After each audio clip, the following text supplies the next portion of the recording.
नमस्ते, मेरा नाम धीरज शर्मा है और आप कलम इंडिया न्यूज देख रहे हैं। हमारे कार्यक्रम पेपर वाला में आप सभी का बहुत बहुत स्वागत है। एक बार फिर से लाइव जुड़े हैं। देखिए, आवाज की थोड़ी बहुत समस्या जो है कभी कभी आ जाती है, तो तुरंत फोन बजने लगता है।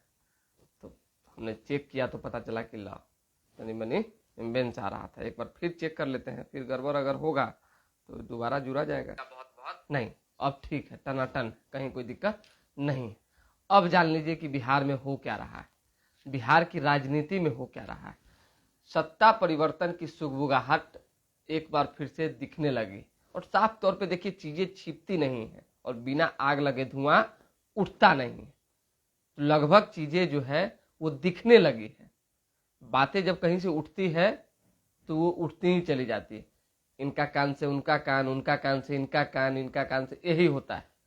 तो हो सकता है कि मेरे पास भी जो इन्फॉर्मेशन आई, सोर्स तो सब लोग का अपना अपना सूत्र है, उस हिसाब से लोग खबर चलाते हैं। तो हमारे मुताबिक जो है बिहार के मुखिया एक बार फिर नाराज हो गए। मुख्यमंत्री नीतीश कुमार के नाराजगी की बात सामने आने लगी है और एक दो पॉइंट को भी आप गौर करेंगे, देखेंगे तो आपको स्पष्ट पता चल जाएगा ये नाराजगी कब से बढ़ी, कैसे बढ़ी। धीरे धीरे भाजपा और जेडीयू की जो है, जेडीयू के बीच में खटास कैसे बढ़ती चली गई, इस सारी बात आपके लिए जानना जरूरी। याद कीजिए, प्रधानमंत्री नरेंद्र मोदी का गया में जो है कार्यक्रम होना था। एक ही दिन बिहार में दो जगहों पे कार्यक्रम था, नवादा और गया। दो जगहों में एक जगह मुख्यमंत्री नीतीश कुमार दिखे और दूसरी जगह मुख्यमंत्री नीतीश कुमार पीएम के साथ नहीं दिखे। उसके बाद से ही जो है राहें धीरे धीरे करके जुदा होने लगी, क्योंकि भाजपा नहीं चाहती थी, प्रधानमंत्री नरेंद्र मोदी नहीं चाहते थे। हालांकि देखिए, मोदी नहीं चाहते थे ये हम नहीं कह सकते, लेकिन लगभग बातें ये तय हो गई उस समय कि बीजेपी नहीं चाहती थी कि नीतीश कुमार पीएम के मंच पर रहे, क्योंकि इस बात का डर उन्हें सता रहा था कि कहीं अगर मुख्यमंत्री कुछ इधर से उधर बोल गए तो जो वोट बढ़ने के बजाय वोट घट जाएगा। इस वजह से दो कार्यक्रम को जो है बना दिया गया, एक पीएम मोदी का कार्यक्रम और दूसरा मुख्यमंत्री नीतीश कुमार का रोड शो। आज तक की राजनीति में पहली बार मुख्यमंत्री नीतीश कुमार ने इस तरह का रोड शो किया था, जो कुछ दिन चला, आपने देखा भी होगा। उसी वक्त नीतीश ने ठान लिया कि अब ज्यादा दिन तक संबंध, रिश्ते नहीं चलने वाले। स्वाभाविक सी बात, आप इग्नोर करके हमको चलेंगे, मेरा साथ भी चाहिए और हमारा वक्त भी नहीं चाहिए, हम नहीं चाहिए मंच पर, तो ये कैसे संभव। इसको लेकर ये खटास उस समय से उत्पन्न हुई, धीरे धीरे बढ़ती चली गई। पीएम का जब दोबारा रोड शो पटना में होना था, उस दौरान कोई कार्यक्रम नहीं था कि नीतीश कुमार शामिल होंगे, कहीं कोई कार्यक्रम नहीं था। लेकिन काना फुसकी होता है ना, बात से बात का मिल जाना, कहीं से पता चल गया भाजपा के बड़े नेतृत्व को कि सीएम नाराज चल रहे हैं। अभी अगर किसी तरह का कोई डिसीजन लेते हैं तो बड़ा लॉस हो जाएगा। तो आनंद फानंद में जो है इक्के तो ये लोग को ना पता चलता है जी कि कार्यक्रम बना कि नहीं बना, बनेगा कि नहीं बनेगा। कार्यक्रम बना दिया गया। जब वो पीएम के साथ मौजूद थे नीतीश कुमार, उनके चेहरे का हाव भाव स्पष्ट बता रहा था कि नींद उड़ी हुई, बेचैनी अंदर चल रही है कि आखिर करे तो करे क्या। न उगलते बन रहा है और न निगलते बन रहा है, न कुछ डिसीजन ले पा रहे हैं और न ही कुछ बोल पा रहे हैं। तो ऐसे में उस दिन का हाव भाव आपने देख लिया। लास्ट में कमल का फूलों हाथ में धैले थे, तो ऐसे करके एक बार देख रहे थे, देख के फिर नीचे दबा दिए। अब क्या किया जाए। भाजपा, आरोप तो यही लगता रहा है राजद की ओर से, विपक्ष की ओर से, कि बीजेपी ने नीतीश कुमार को हाईजेक कर लिया, धर दबोच लिया। लेकिन अब क्या सच्चाई है नहीं है वो सब को छोड़ दीजिए फिलहाल। अब आ जाइए कल बीच परसों की घटना पर। आपने देखा बिहार के पूर्व उप मुख्यमंत्री सह राज्यसभा सांसद सुशील मोदी परिस्तत्व में विलीन हो गए। उनका पार्थिव शरीर पटना पहुंचा था, संघ कार्यालय गया, उनके घर गया, फिर विधानमंडल पहुंचा। सारी तैयारियां कर ली गई मुख्यमंत्री नीतीश कुमार के आने की। फोर्स का अरेंजमेंट की बात करें, चाहे अन्य तरह की व्यवस्था की बात करें। और हम लोग भी इंतजार में थे भाई कि मुख्यमंत्री पहुंचेंगे, हाँ वह तो पता चला। और जिस तरह का भावुक कर देने वाला मुख्यमंत्री का ट्वीट था कि हमने एक सच्चे मित्र को खो दिया, तो स्वाभाविक सी बात है। देखिए, बिहार की राजनीति में सुशील मोदी और नीतीश कुमार की जोड़ी इतनी दमदार रही है, इतनी जबरदस्त रही है, जितनी आप समझ और सोच नहीं सकते। लेकिन नीतीश कुमार विधानमंडल श्रद्धांजलि अर्पित करने नहीं पहुंचे। कारण बताया गया कि अस्वस्थ है। अस्वस्थ है, ठीक है, अस्वस्थता तो उम्र के हिसाब से बढ़ती और घटती रहती है। हम लोग भी कभी कभी बीमार पड़ के चित्रा जाते हैं, कई तरह की बात होती है ना जी। तो चेकअप नीतीश कुमार हमेशा करवाते रहते हैं। उस दिन क्या हुआ नहीं हुआ ये तो वही जानते हैं, लेकिन उतने भी अस्वस्थ नहीं थे जितना में आया नहीं जा सकता था, लेकिन वो नहीं पहुंचे। समझ लीजिए, अभी गायब गायब से है, खोए खोए से है, एक तरह से कहने तो गुमशुदा है। तो हो सकता है कि 4 जून से पहले या तो 2 दिन पहले, जो हमारे पास इंफॉर्मेशन निकल कर आया है हम वो बता रहे हैं, 4 जून से 2 दिन पहले और नहीं तो 2-4 दिन बाद एक बड़ा डिसीजन फिर से मुख्यमंत्री ले सकते हैं। फिर से एक बार सत्ता परिवर्तन जैसी तस्वीरें बिहार की राजनीति में देखने को मिल सकती है। राजद ने अपने ओर से सीएम नीतीश कुमार पर हमला बोलने से इनकार कर दिया, मतलब कि साफ स्टॉप हो गए। कोई भी आरजेडी का नेता, बड़ा नेता हो छोटा नेता, वो नीतीश कुमार पर नहीं बोलेगा।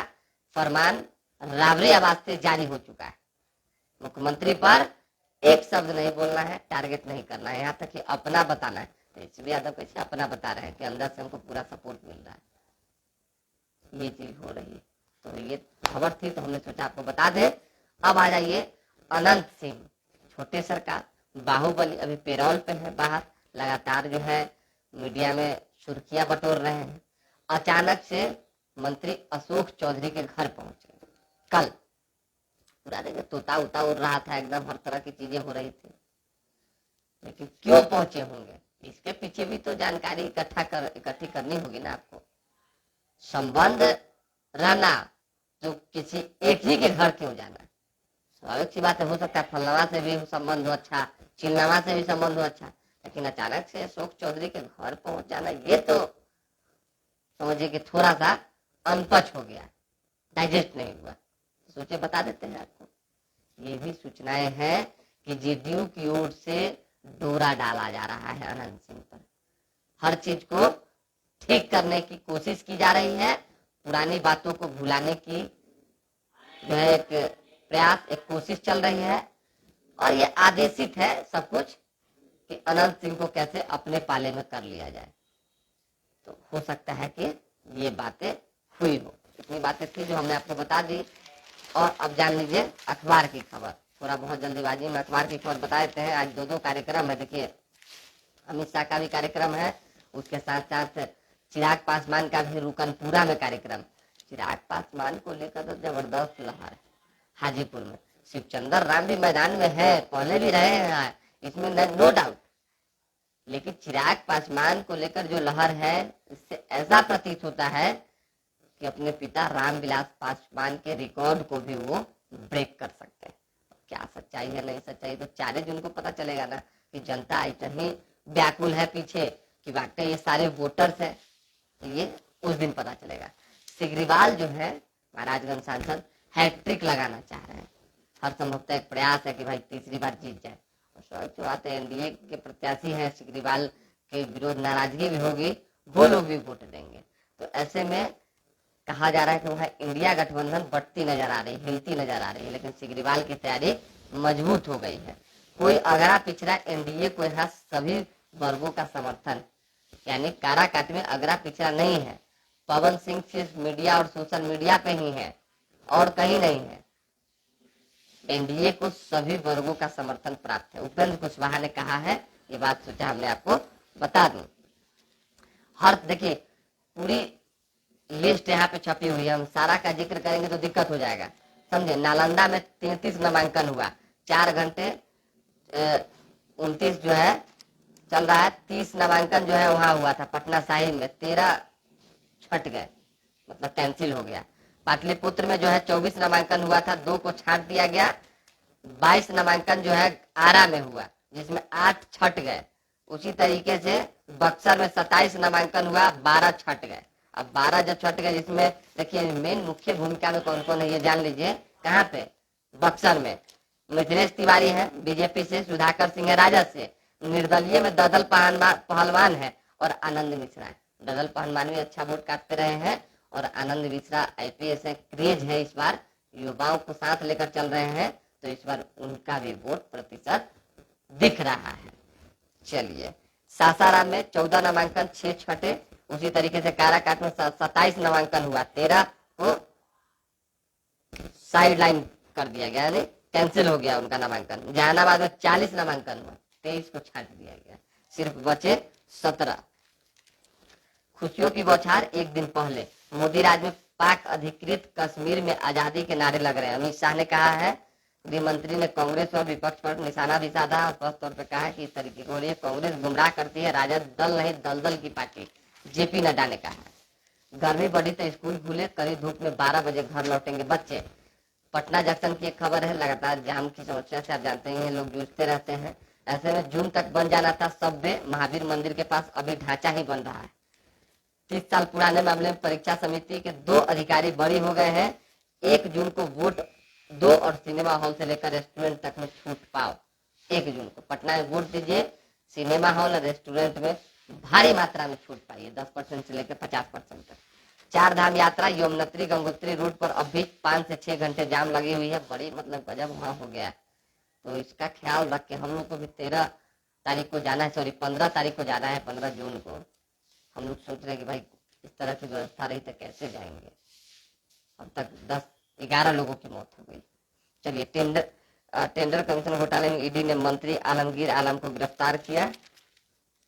लद्दाख के आसान पानी में भाजपा और कांग्रेस मछली पकड़ रहे हैं, निर्दलीय की स्थिति मजबूत दिख रही है। डॉक्टर को फोन किया, कहा आपके कुरियर में अवैध सामान है और 2.22 लाख रुपया लूट लिया। ला दीघा में व्यवसायी पर अंधाधुंध फायरिंग, बाल बाल बचे।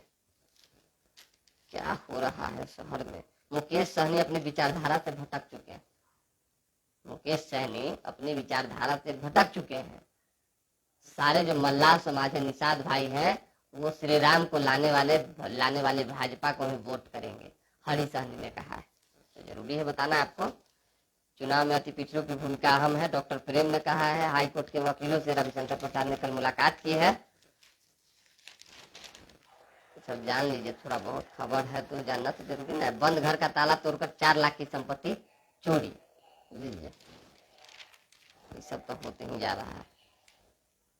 मदरसा परिसर में बम ब्लास्ट, 2 छात्र जख्मी, 80 बाल बाल बचे। शराब पीकर एक डॉक्टर ने दूसरे से की बदसलूकी, घर से किया गया गिरफ्तार। सारण जा रही असम पुलिस के जवानों से भरी बस की ट्रक से टक्कर, 28 जख्मी हो गए। बहुत दुखद खबर है। और क्या है, और कुछ विशेष नहीं है। जैसा विशेष आता है जुड़ेंगे, थोड़ा बहुत काराकाट की चर्चा करनी जरूरी है। काराकाट में देखिए लगातार जो है उपेंद्र कुशवाहा के बार बार कह रहे हैं कि धकधकी बढ़ी हुई है। भले वो ये कहते हो कि सारे वर्ग के लोग एनडीए के साथ है और सारे वर्ग के लोग जो है कोशिश में है कि भाजपा को ही जिताना है, एनडीए प्रत्याशी को ही जिताना है। उपेंद्र कुशवाहा ने यह भी कहा है कि कुशवाहा जो है क्वालिटी देखते हैं, क्वांटिटी नहीं। लेकिन संजय कुशवाहा जो एनटीपीसी के बड़े अधिकारी रहे हैं, उनकी चर्चा हम बार बार इसलिए कर रहे हैं क्योंकि अभी देखिए मैदान में अगर कोई गर्दा मचाए हुए है तो संजय कुशवाहा है। ऐसे में संजय कुशवाहा भारी टक्कर दे सकते हैं, जो स्थितियां अभी के हिसाब से है, वोट प्रतिशत के हिसाब से है। कुशवाहा वोट बैंक जो है उनके पीछे ज्यादा है, जैसा तस्वीरों में दिखता है। चाहे क्षेत्र में आप भ्रमण करेंगे, लोगों से सुनेंगे, बात करेंगे, तब तो एक लॉबी जो है कुशवाहा समाज की, पढ़े लिखे कुशवाहा समाज की हो चाहे अन्य समाज की हो, वो संजय कुशवाहा के साथ रहने की बात कर रहे हैं। ये तो वोट प्रतिशत में क्या होगा नहीं होगा 4 जून को पता चलेगा, यानी वोटिंग के दिन भी पता चल सकता है, लेकिन मैदान में है और टक्कर दे रहे हैं। तो दोबारा जुड़ेंगे, फिलहाल अभी के लिए दें इजाजत। हमारे साथ बने रहें, देखते रहें कलम इंडिया न्यूज। बहुत बहुत धन्यवाद। पूरा देह पसीना आ गया है। चलिए।